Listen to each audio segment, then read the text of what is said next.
Hello, my name is Dr. Matt Panetti, and you are watching the Advanced Nutritional Strategies webinar.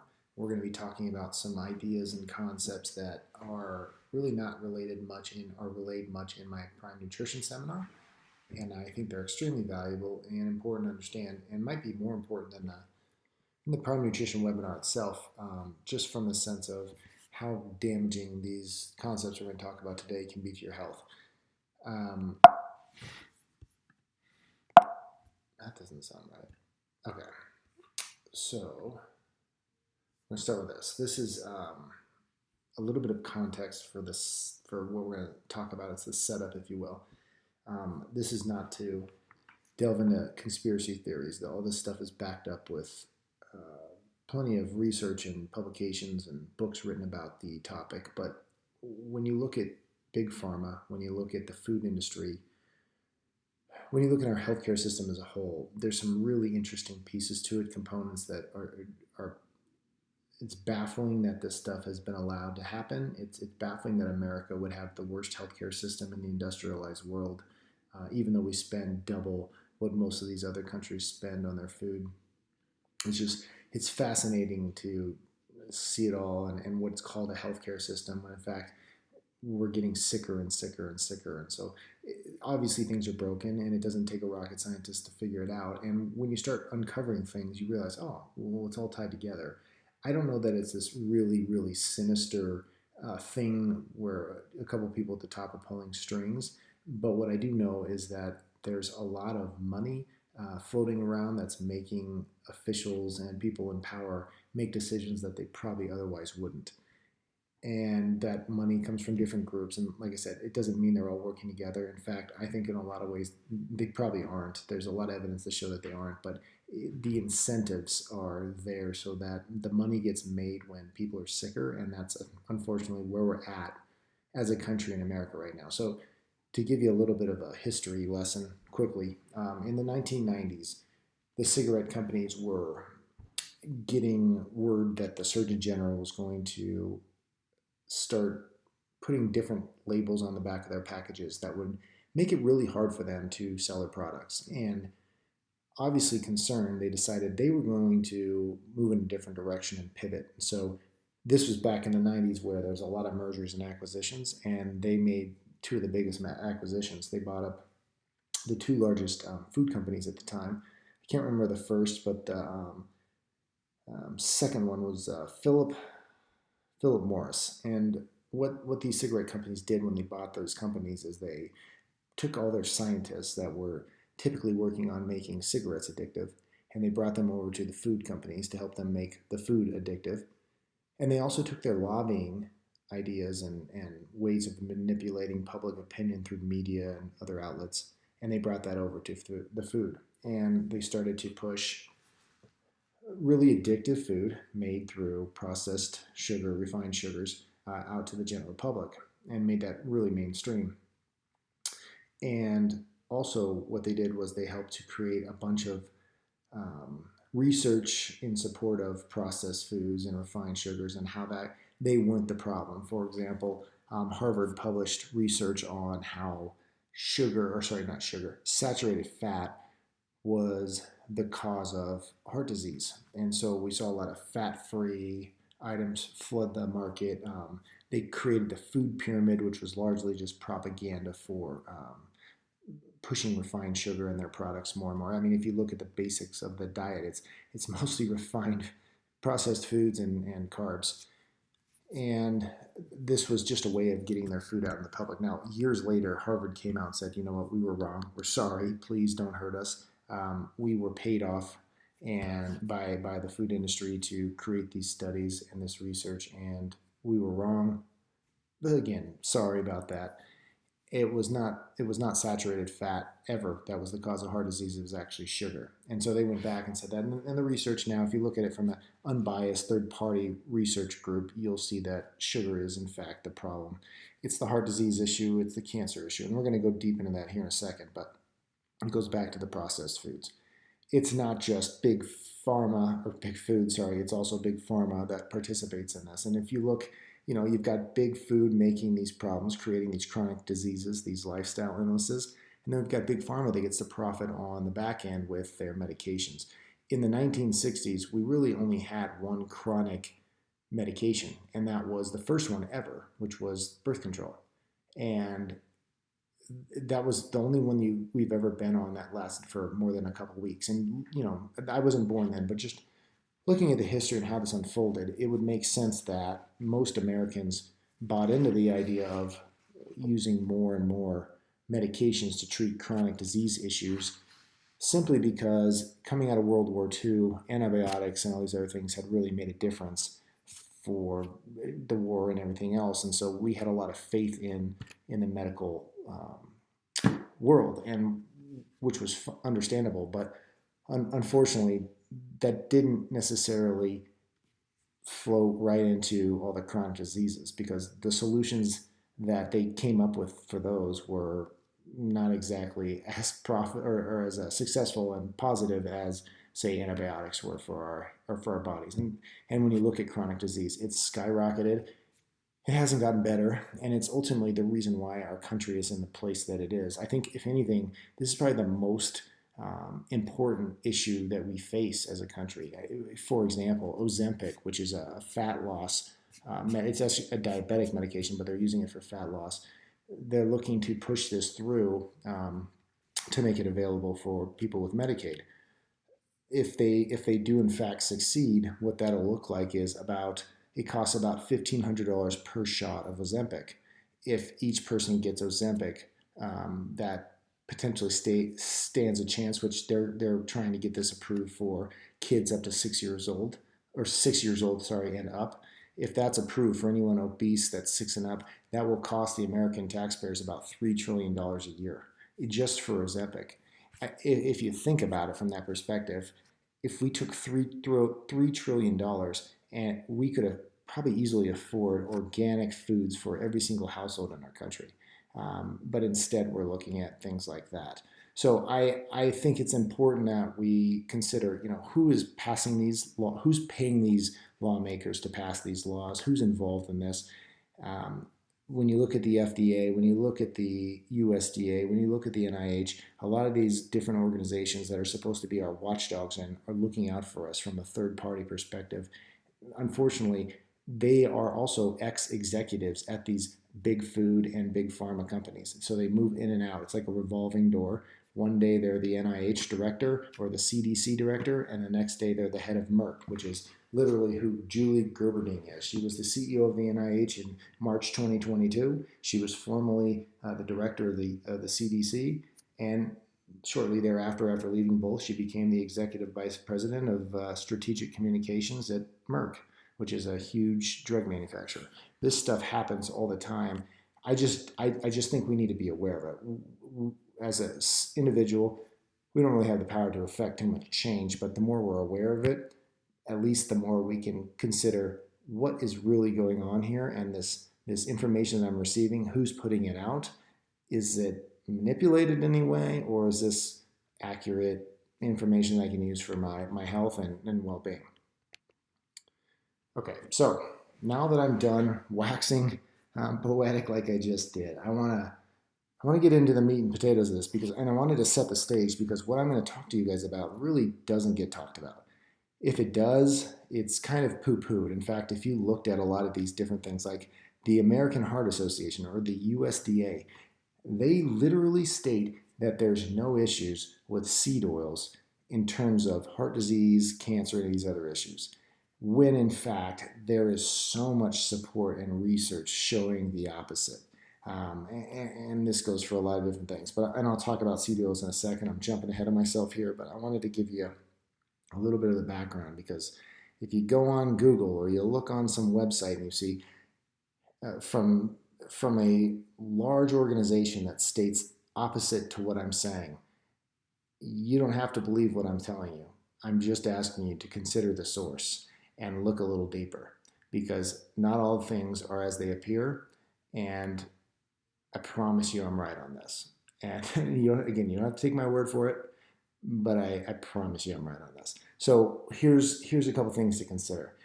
Insulin, estrogen, those are two major hormones in the human body. Not just females have estrogen, males have estrogen too. When we look at pretty much all disease, chronic disease, not all disease, all chronic disease in humans, we can trace them back to some really important pieces. Estrogens and insulin are some of the most important. Estrogen is a hormone that does a lot of good things for us. Insulin is as well. It helps get sugar into the cells and allows them to have energy to run. When we start abusing processed foods and getting a lot of refined sugars in our diet, or we start to consume foods that have been housed in plastics, or we wear plastics on our body, like polyester clothing, or we drink out of a water bottle that's plastic. These chemicals plastic leaches and it can get into our bloodstream. And what it does is it creates estrogen. It causes estrogen to increase in our body. And what estrogen does in large amounts is it disrupts hormones. It can lead to cancer, but it can also lead to insulin insensitivity, meaning our body will not respond to insulin anymore. And what happens when it doesn't respond to insulin is sugar that normally would get into our cells and tissues does not. And it just floats around in our bloodstream, which creates a lot of problems. But also, on that note, insulin, because it's not getting the sugar into the cells, our body is intelligent and it tries to adapt. And if the sugar isn't getting into our cells, it thinks we have an insulin problem. Well, I haven't been releasing enough insulin, so let me release some more. So it puts out more into the bloodstream. And so now instead of having a little bit of insulin that's not getting the job done, now we have a lot of insulin that's not getting the job done. So now we have sugar and insulin floating in our bloodstream, not getting anywhere. And what that does is it creates all kinds of problems. Insulin in the body leads to things like cancer, growth, tumors, and growth of cancer because of the insulin.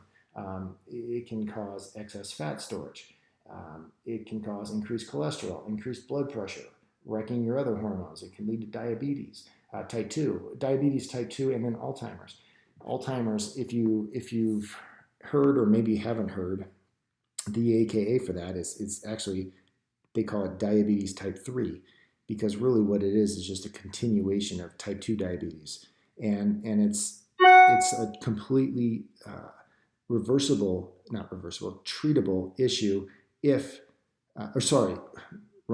treatable, reversible, not the words I'm looking for.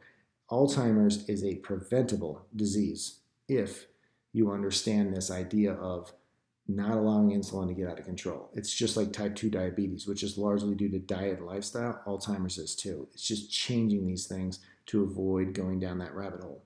And seed oils are another component of high levels of estrogen and high levels of insulin. Seed oils were originally manufactured by John D. Rockefeller.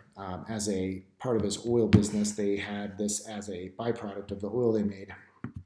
And they didn't know what to do with it other than it was an engine lubricant. And so they decided to try and get it into other things. And lo and behold, they found that the food industry would be a good place to dump them. So we ended up with these really cheap oils that could go into our food. And canola oil, soybean oil, corn oil, all those things were born. You see the 8 right there, those are the big ones. And those are the ones you want to avoid. Seed oils are completely toxic to our body. If we just took out that alone, that would be a huge change in our health and our well-being. Unfortunately, these oils they're made super cheap, which is another crazy little tidbit. The reason that they're made so cheaply is because the government subsidizes things like soybean and corn. It subsidizes those products, or those crops, and so the government is artificially cheapening these crops, which then they go into our food and they're literally poisoning us. Now, again, I don't believe that the government's doing that on purpose. I think it's lawmakers that are just unaware of the evidence and what's going on here and what's potentially poisoning us and killing us. So things to understand: seed oils, avoid. If you're at the grocery store and you're walking down the aisle and you look at your bag of chips or your box of rice of some sort, look and see what that stuff was made with. Because a lot of times it's not what the food is so much as what it was mixed with and made with, and that being the oil. I would almost guarantee you that it's got a seed oil in it. In fact, unless it says it on the front of the package, made with avocado oil or coconut oil or olive oil, I guarantee you that it's made with seed oil. That's how prevalent this stuff is, and it's just as damaging to our systems. And the way it's damaging is through this right here. This is called metabolic syndrome, which is what majority of Americans are suffering with today. When you talk about chronic disease, this is it right here in a nutshell. And what's unfortunate about metabolic syndrome is most doctors don't bring this up with patients. I think a lot of them just don't understand it, but if they do, it's oftentimes they don't bring it up because the patient isn't at a place where they are quote unquote requiring a medication for cholesterol. They don't have high enough cholesterol, or they don't have high enough blood pressure. They don't meet the criteria or the numbers that they're looking for. What's the problem is it's not an issue with blood pressure. It's not an issue with high cholesterol. It's an issue with metabolysis in your body. Metabolysis is how your cells function. And to give you an idea of what metabolic syndrome is, it's where your cells are destroyed by your toxic lifestyle. It's essentially your cells can no longer process sugar and turn it into energy. That's in the cell. I don't know if you can remember this way back in like 6th grade biology, but there's a part of your cell called mitochondria. I can't remember back to 6th grade either. Apparently, mitochondria, that they create something called ATP, which is just energy. And with metabolic syndrome, the mitochondria no longer can create it, and so these cells, they start to essentially break down and they reject sugar, which is we call that insulin resistance. Okay, and so that sugar stays in your bloodstream longer, and then the body has to compensate, which, like I already mentioned, it makes even more insulin to try to drive the sugar back into your cells that are blocking it. And this extra insulin just starts to float all over your body, and then it does bad things like fat storage, increased cholesterol, blood pressure, cancer growth, hormones, it wrecks, diabetes, Alzheimer's, all that stuff, right? And so that's metabolic syndrome in a nutshell. The way you know you've got metabolic syndrome is you start to look and say, I've got a little bit of a larger waistline. I have a little bit of an apple shape is what they look for, really. Extra fat in your stomach area. That's a bigger risk factor for heart disease than extra fat in other parts of your body. Also, high blood pressure that stays high for a long time, which can ultimately damage your heart and vessels. You've got possibly high blood sugar, which could ultimately lead to blood clots, etc., or other vessel diseases. You've got high triglycerides, which are a type of fat in your blood that can raise your levels of cholesterol and also your risk of heart disease. And so these are things that we're looking at, but it's not cholesterol, it's not blood pressure, it's not even the high triglycerides. It's the fact of this metabolic syndrome that's going on underneath the surface. And it starts with insulin, it starts with estrogen, and it starts with all those seed oils, the plastics, and the refined sugars that I mentioned earlier. Those are the real issues, and that's what we need to be addressing. So what most people do when they're told this is they stop counting calories or start counting calories, they stop eating. And so they start to lose weight, which is fine, but they're oftentimes substituting foods that are possibly wholesome foods for foods that are oftentimes more refined. They don't have as many calories, but they've got even more processed garbage and seed oils in them, which can be even more damaging and push them even further into this metabolic syndrome. Not to mention, counting calories is a losing battle. And I'm going to explain this here. I apologize for my drawing. I know I'm not the greatest artist, but you're not listening to me because I'm an artist.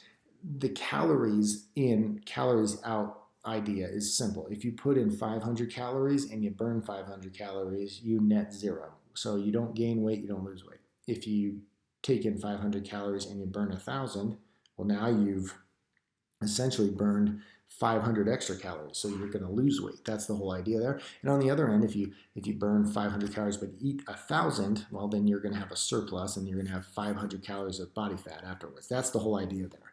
It doesn't work like that. And here's what I mean. If you eat 500 calories and you burn 1,000 calories, awesome. You're going to lose that 500 calories early on. But then your body gets smart. Again, your body adapts. And so what it'll do is say, interesting. I burned 1,000 calories, but I only ate 500. We must be in starvation mode. So I'm going to go into more of a fuel efficient mode and try and conserve this energy. So the next time you eat 500 calories you're not going to burn those calories exactly the same. Your body's going to store that a little bit differently. And so it's going to be harder for you to get the same exchange. You might not lose the weight like you once were. And that's what happens to a lot of people who go on these diets is they lose a lot of weight early on, but then the weight slowly starts to, it doesn't come off as quickly. And they get frustrated. And then once they get frustrated, because the body got smart, now they start to go back the other direction. Like, forget this, I can't lose weight, whatever. I'm gonna go back to what I was, and they go to, instead of 1,000 calories a day or 500 calories a day, maybe go to 2,500 calories a day, and all of a sudden, boom, through the roof goes their weight, and they're frustrated. It's this yo-yo diet. This is the calories in, calories out mindset. It doesn't work. It's not how the body loses weight. The body loses weight through hormones. Hormones determine weight loss, and specifically insulin. So insulin, again, is what brings sugar into the cells, into the tissues. You've got sugar that's stored in a couple different places once we brought it in. So, oops, I need to do that. When you eat 500 calories of sugar, or food rather, that we can turn into sugar inside the body, sugar is just another way of creating energy in your body. That sugar goes into your bloodstream.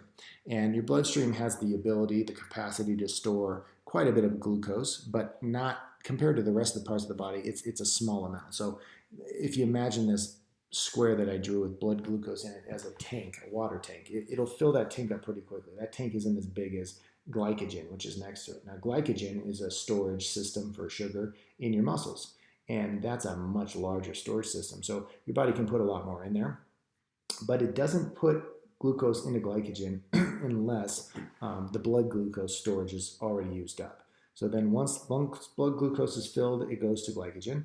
And then when the glycogen storage is filled, it'll go to body fat and dietary fat. So that's essentially how your body gains weight and stores things away long term, is if you've already filled up blood glucose and the muscle, now your body's going to start to store more as body fat. Now, if you're going to get rid of the body fat, okay, you can't just tap into it right away. What happens is, first, your body has to use the glucose in your blood. And like I said, there isn't as much there, so that can go away rather quickly. Glycogen is next, and your body will tap into the glycogen storages once it's done with blood glucose. And then finally, if there's enough energy still being demanded, it'll go into body fat. And so that's really where weight loss is when you start to get any storages. Now, here's the deal. Here's the reason why people screw it up, is because we eat and we put food in as blood glucose. We fill that up. Your body takes more, puts it in a glycogen, and there may or may not be a little bit left over. But then, before your body is done taking all the blood sugar out of the bloodstream, insulin's still circulating in your body. Now you go and you eat some more, which adds more sugar into the body. It also adds more insulin into the body because your body has to get rid of that sugar. So you're adding in more insulin in, which I already told you isn't a great thing for a lot of reasons. But now we have a huge surplus of sugars floating around in the body, which are going to go to blood glucose, but that's already pretty much full, as I told you from the last time. Glycogen is getting close, and now it's full, and now we're going to dump the rest of it into body fat. And so we're going to gain more weight over time if we don't let the blood sugar normalize first before we eat again. Because if blood sugar hasn't normalized, if we're still high because we haven't digested all the food or we've digested it but we haven't been able to use all the food we've eaten, well, we're just adding more fuel to that fire. And again, insulin, as that sugar gets released into the body, we eat it and we have to put it into the cells and tissues. The more we put in there, the more insulin we're going to need. And the more insulin you get, the more at risk you are for insulin sensitivity, or insensitivity rather, and for your body to have a much harder time functioning the way it was designed. So what's the answer? How do you fix this? How do you lose weight? But more importantly, how do you stay away from metabolic syndrome and all the other things? Because added weight is just another symptom of metabolic syndrome. It's not the issue. So the answer is you start looking at blood sugar. And there's some different things out there that do this already, not necessarily as specific as this. So there's an idea around intermittent fasting, which has some really good principles and tenets in it. But the idea of intermittent fasting is allowing your blood to normalize before you get and start adding more food to it. The problem with intermittent fasting is it's kind of an arbitrary thing where people just pick, I'm going to do 12 hours or I'm going to do 18 hours and I'm just going to see how, how long I can go without eating. That can be a problem for your hormones, especially somebody who's already sensitive. If your hormones, if you go too long without eating, that can create a lot of imbalance. So the idea isn't to just pick a random number and see how long you can last. The idea is to measure your glucose. When your glucose is getting to a level that's normal or ready for food, then you add food. If you're not ready for food, then don't add it, because all you're going to do is bump up blood sugar, bump up insulin, and ultimately bump up your storage of fat. So what I've created here, we call it the glucose testing project, is a way of tracking yourself. And you can put in your name, your starting weight. And by the way, I'm going to add this to the Google Docs sheet that I sent, or Google Docs doc that I sent you at the beginning with the recording to the opening webinar. It's got the Prime Nutrition grocery list and the manuals, all that stuff enclosed. It'll also have this tracking sheet at the bottom. So scroll all the way down. I think it's like number 9 or 10 down there. You'll find that glucose testing project worksheet. You can click on that and it'll have a place for you to fill all this out. And when you're done filling it out, I'm going to have you send it to me and I'm going to help you figure out the rest. But what we're going to do is measure our weight, and then we're going to get a glucometer, which is something like you see over there on the left. That's the Contour Next one. You don't have to use that one. It's just the one I use. And I don't necessarily have a favorite with these. I'd rather have a cheaper one, which just gets, it's effective and it's accurate. So, and I find this one to do that. So I use this one. I test when I wake up in the morning. I'm going to do this for 7 to 10 days. I'm going to test every morning before I get out of bed. Before I roll over, before I do anything, I'm going to test. And the reason before I roll over, before I do anything is as soon as you move and get going, like you get up, you stand up, you walk to the bathroom, you walk downstairs, you're going to start to tap into some of your glycogen storage. And when you do that immediately, because that's where some of the sugar is housed, your body's going to pull that out and start using it for energy. When it does that, your glucose levels are going to go up a little bit, which is going to be misleading because we're not going to know where you were before you started to stimulate all this. So put it next to your bed. When you wake up in the morning, before you get out of bed, you test your blood. So you prick your finger. I don't love pricking my finger. Admittedly, I'm a wimp when it comes to this stuff, but I got used to it after like 2 times doing it. It's nothing now for me. So if I can do it, you can do it. It's very simple. It's easy. It does not hurt that bad. Once you've done it once or twice, it doesn't hurt at all. I test my glucose upon waking. Whatever my number is whatever my number is. Ideally, in the future, we want it under 100. Anything over 100, we're talking pre-diabetes. Anything above that, typically higher above that, like 110-ish, we're talking borderline diabetic. We want to be below that number. So under 100 is what we're shooting for. Record your number and your date in the tracking sheet. And then right before you eat your first meal, breakfast, lunch, whatever it is, test again and record your number. The goal of this is we're not looking for anything specific right now. I mentioned those numbers when you wake up just for your own records, but it's not something that we can change and improve over time. So it's nothing to worry about right now. It's just getting the data. Once you've done this for 7 to 10 days, I'm going to have you send me that sheet and I'm going to help you find your trigger number. We've got an algorithm we use to get the trigger number set. Once you've got a trigger number, what that means is that number is going to be what you use to determine if it's time for you to eat. It's where your blood sugar should be before you ever put some more food in your mouth. If you have not reached your trigger number, in other words, your glucose is too high, you tested your blood and your glucose is too high, you're not ready to eat yet. So we wait 30 minutes to 60 minutes until the blood sugar drops more, and then we eat. On the other end, if your blood sugar is below your trigger number, then you're ready to eat, you're hungry. So a couple things happen from this. One, over time, you're going to start to normalize your insulin and blood sugar. It's a great way to do that. But 2, you're also going to start to learn what true hunger feels like and what addiction and possibly thirst and all these other things feel like that hijack your body and make you think you're hungry. It's one of the coolest things I've ever done in terms of food and nutrition. It's simple, it's easy, and it's super effective, but you got to test it. And so, just like in my office, we test everything there too. I think the same thing should go for your nutrition. It's not about just picking an arbitrary random thing because you think it's good for you. Let's find out by testing your bloodstream and see what it says. And also improve your risks for, or decrease your risk for metabolic syndrome and all these other issues that potentially could be affecting you. Okay, that's all I have for you. I would encourage you guys to check the Google Docs sheet that I've sent out and make sure you get that link and start your glucose testing project. And if you have questions on this, always email me, let me know what you've got, and we'll go from there. Good luck with this, and I hope this adds more to your nutrition strategy when we're doing this challenge.